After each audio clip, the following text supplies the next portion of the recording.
¿Qué tal amigos? Saludos, Venezuela en Sol Mayor. Hoy hablaremos con Luis Mendoza sobre el tejido o empate de garrotes y varas. El tejido de empate de varas y garrotes es una práctica artesanal que tiene vinculación con el baile de el tamunangue Sones de Negro. Luis Mendoza, cultor, tejedor o empatador de varas o garrotes. ¿Cuál es la historia del origen de esta práctica de tejido en la región larense? Los empatadores de garrote nos remontamos a los tiempos desde los tiempos de Páez.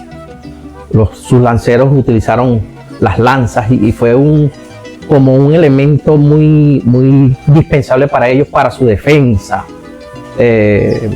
para su protección, para la caza. El indio utilizaba esta lanza o un palo largo, solamente biselaban la punta y ese era un arma letal y un elemento de apoyo para ellos y un elemento de resistencia. Desde allí deduzco que viene toda esa dependencia del garrote, del palo, de un elemento muy importante para el hombre en la tierra. Cuando llegamos al garrote, hablamos de un palo normal, con ciertas medidas. Pues, la lanza ya se reduce a la comodidad del hombre, ¿verdad? ¿Sí? Como defensa, este elemento como defensa era solamente un palo, ¿sí? Un palo normal. Y después, como todo ser humano, que vamos incorporándole elementos que te sirvan para el mejor desenvolvimiento con esta arma o con este elemento para el hombre. Muchos van haciéndole surcos. Aquí vemos que este garrote tiene unos surcos. ¿Por qué? Porque cuando yo voy a pasar el hilo o la driza o el cuero por acá, me voy al elemento importante para esos tiempos, el graso o la cera de abeja, ¿sí? Ese elemento va incluido antes de que yo pueda hacerle cualquier cosa a la empuñadura solamente, ¿sí?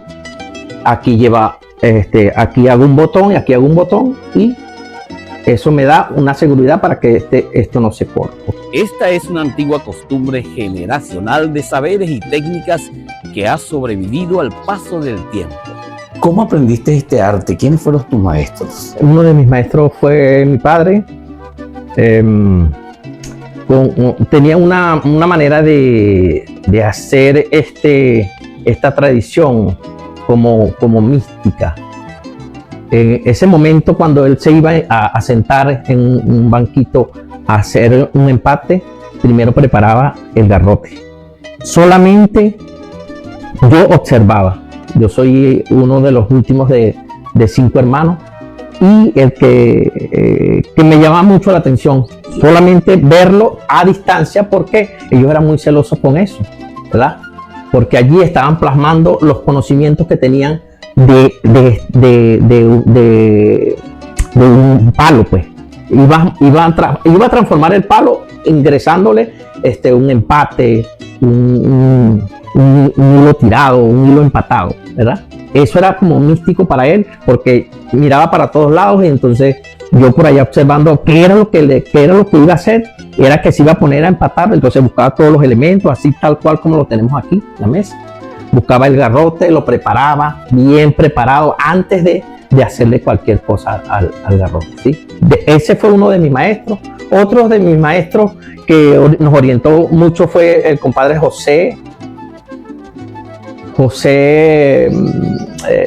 Ángel, el compadre José Ángel, que es tamunanguero. José Ángel Linares nos orientó porque él ya tenía esos conocimientos de su abuela y nos orientó.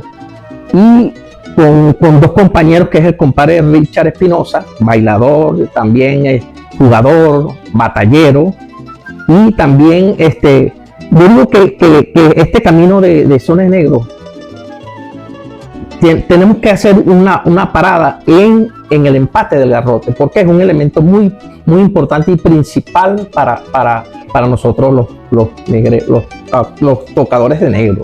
Tu padre lo hacía como un ritual, lo hacía casi que secreto. Sí, claro. ¿Por qué? Porque cuando iba a vaciar los elementos, hacerle al garrote el código de colores, que era la jerarquía o el conocimiento que tenía esa persona, iba a ser un garrote para él, no para la gente, ¿sí? Un garrote para él, y lo usaba y lo sabía usar, pero eso era así, no estaba echándole cuentos a nadie de que él era diestro, porque nació así, nadie lo enseñó, ¿sí? Diestro en el sentido de tenía los conocimientos de cómo usar un garrote o cómo usar un palo. ¿De qué parte era tu papá? Del molino El Tocuyo, municipio Morán. O sea que tú tienes descendencia. Es por eso, por ahí. Y que quizás nosotros, esa semilla, ser descendiente de un tocuyano es muy importante, tanto en la música como en el empate, como en los cantos esos cantos que ya se pierden, porque nosotros somos los llamados, nosotros los portadores somos los llamados a eso, a que eso se mantenga en el tiempo. No es solo tejer, también es conocer el tipo de madera que se debe utilizar y el momento indicado para realizar su corte. ¿Qué tantas cosas debe saber una persona que se dedique al tejido? Lo primero es saber que cuando vas a empatar un garrote, lo primero es visualizar dónde está el árbol que tú vas a utilizar, ¿sí? Si es vera, bueno, tener en cuenta que hay los sitios donde vas a cortar, ¿verdad? Aparte de la vera, podemos conseguir limoncillos, que son palos fuertes, palos resistentes. ¿Qué otro? El jeve blanco, jeve negro. Bueno, yo me quedo con la vera porque es la más accesible y es más fácil de trabajar. Y el jeve también, que es lo que conseguimos normalmente en las montañas, por lo menos las montañas de Palavecino están llenas de jeve. Y por aquí, por los lados de la vía de Carora, por ahí por Pozo Salado, la Cuesta, por ahí, en Carora, incluso en los Arangues, las casas tienen, los árboles son de vera. Pero también hay que tener en cuenta que cuando vamos al monte, vamos a cortar en tiempo de menguante, que es la luna buena, hasta decía mi abuela, para hacer los hijos, para cortarse el pelo. Es la luna buena para hacer todo eso, para podar los árboles, ¿sí? Y que la savia la savia de la vera está baja, está en la parte prácticamente en la raíz, y es bueno cortarla. ¿Por qué? Porque sin la savia el palo se vuelve resistente. Otro proceso es que después que yo lo corto, los dejo 30 días, de 20 a 30 días en el monte para que agarre el zumo de la naturaleza, ¿sí? En una posición recta para que él no vaya, para que no se vaya a doblar, pues, para que no vaya buscando la humedad, y entonces es ahí cuando el palo se va. Normalmente decía mi padre que si lo podíamos guindar es mejor, pero lo ponemos sobre una madera recta para que él mantenga, y se corta a 1 metro, 1,20 m, y después tú vas a sacar las medidas que corresponden a una verita, ¿verdad? A una verita que yo le digo, las veritas que son las para florearla, que son más finitas, ¿verdad? Pero que es también resistente porque es de un palo de vera. Claro. Tiene que ser la vera matita, ¿sí? Porque es cuando está derechita. Un palo de vera grande no da palos derechos, no da garrotes derechos. Eso ya está comprobado. Todo ese seguimiento se lo hemos hecho, ¿verdad? Dejamos lo que cortamos, lo dejamos en el monte. 30 días después de los 30 días lo traemos, le echamos ahorita se usa aceite de motor, pero antes le echaban graso de chivo, ¿verdad? Como para hidratar, y después suazamos vamos suazando los garrotes, ¿sí? Pasarlo por candela. Pasarlo por la candela, ¿verdad? Y aprovechas de que ahí se vuelve muy sensible el garrote y lo puedes poner en una horqueta y puedes enderezarle todas las curvas que pueda tener y lo pones derechito, ¿verdad? Y lo vuelves a poner sobre la misma madera donde lo tenías o lo guindas, porque él no se va.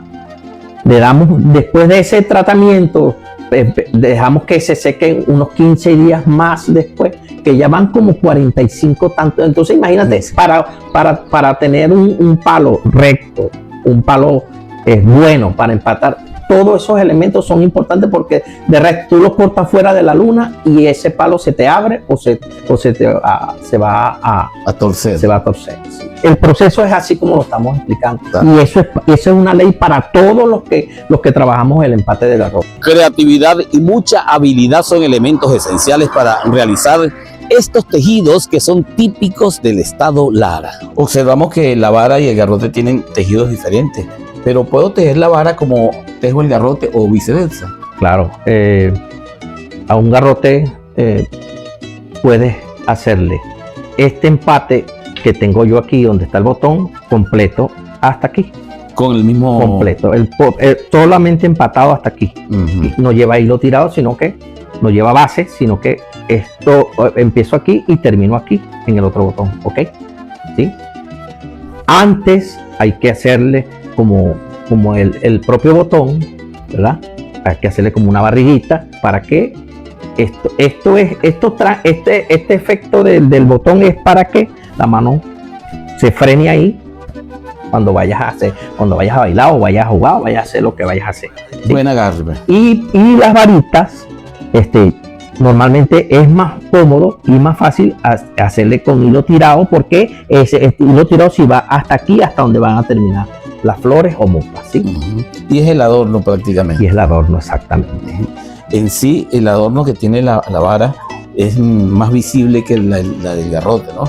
Pues tiene sus flores o mopas. En otros tiempos utilizaban la crin todavía se utiliza la crin del caballo y la cola del toro.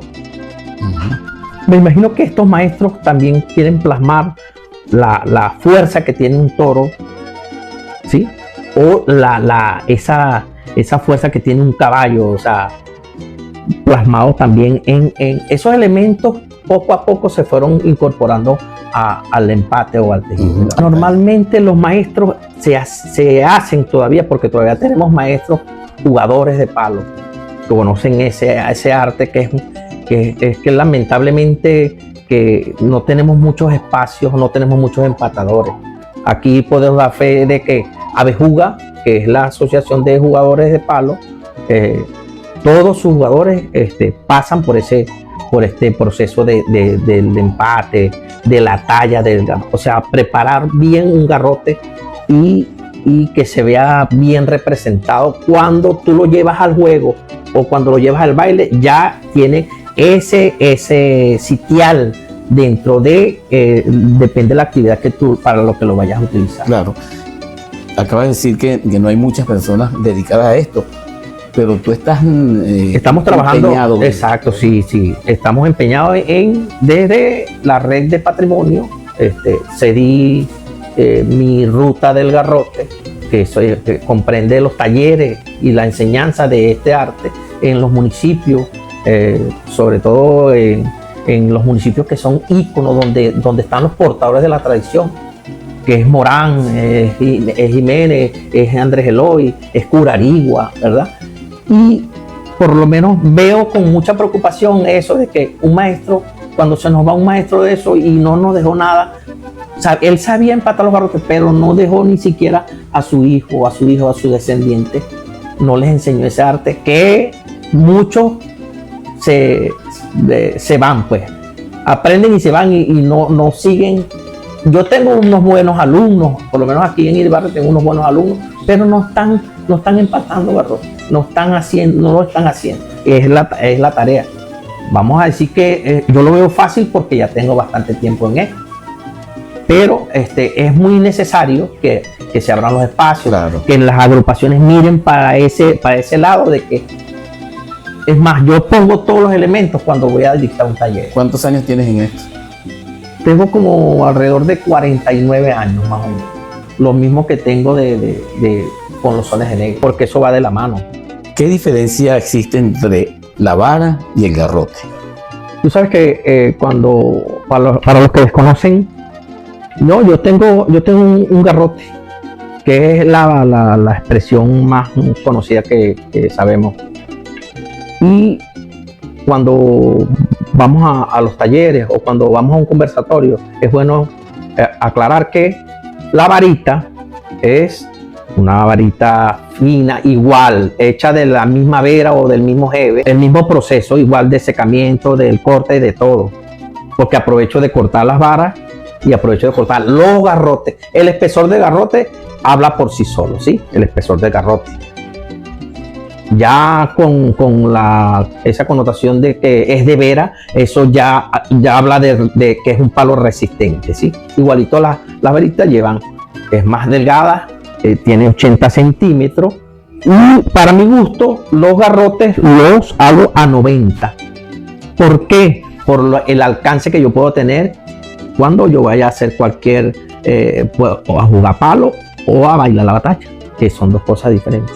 Luis Mendoza, en la era paleolítica, el hombre retorcía fibras vegetales o tiras de piel animal para elaborar cordones o hilos que más tarde servirían de materia prima para los tejidos. En Egipto, además de fibras vegetales, se utilizó lana animal para crear tejidos de alta calidad. Y en Inglaterra, en el siglo XVIII, el hilado se convirtió en uno de los oficios principales. Se cree que las antiguas etnias aborígenes gallones, hierajadas y caquetíos se dedicaron ampliamente a la técnica del tejido en nuestra región y luego fue heredada por familias, maestros y cultores de diversas poblaciones. Recuerden que la vida es un espejo que a la corta o a la larga refleja lo que somos. Sembremos en los niños el amor por nuestro folclore. Seguimos afinados a un mismo tono.